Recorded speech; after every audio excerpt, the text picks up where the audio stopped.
Hello అండి. Welcome back to our channel.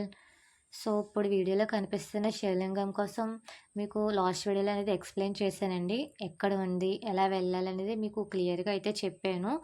So, మీరు ఆ వీడియో చూడకపోతే నా ఛానల్‌లో అయితే అప్‌లోడ్ చేశాను. ఒక్కసారి వెళ్ళి ఆ వీడియోని చూడండి.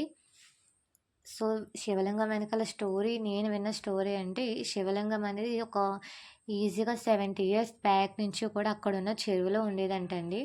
సో, మా ఊరు వాళ్ళంతా దాన్ని దేవుడి దొడ్డు అని పిలిచేవారంట. సో, అందరూ ఒక రాయి అనుకోని రాయి మీద కూర్చొని పల్లెటూళ్ళు తెలుసు కదండీ! గేదెలు, ఆవులు కాచుకునేవారంట. సో, అలాగే పెరిగారంట. రాయి మీద కూర్చొని అలాగే పెరిగారంట. సో, కానీ రీసెంట్‌గా శివయ్య పరమేశ్వరుడే స్వయంగా ఒక రాజుగారి కల్లోకి వెళ్లి చెప్పారంట. నేనిక్కడ ఉన్నాను అని. సో, ఆయనే వెళ్లి బయటకు తీసి పక్కనున్న తోటలో అయితే శివలింగాన్ని ప్రతిష్ఠ చేశారు. సో, సోషల్ మీడియా ద్వారా గానీ, వాట్సాప్ స్టేటస్‌ల వల్ల గానీ, సో, అందరికీ తెలిసింది శివలింగం ఎక్కడ ఉంది. శివయ్య ఉన్నారు అని. సో, చూడాలి నెక్స్ట్ కార్తీక మాసానికి గుడి అయిపోతుందని అనుకుంటున్నాను. సో, మీలో ఎవరైనా వెళ్లి దర్శించుకోకపోతే వెళ్లి ఒక్కసారి దర్శించుకోండి. సో, ఇదొచ్చేసి హెట్రో దగ్గరలో ఉంది. జానకాయపేట ఊర్లో.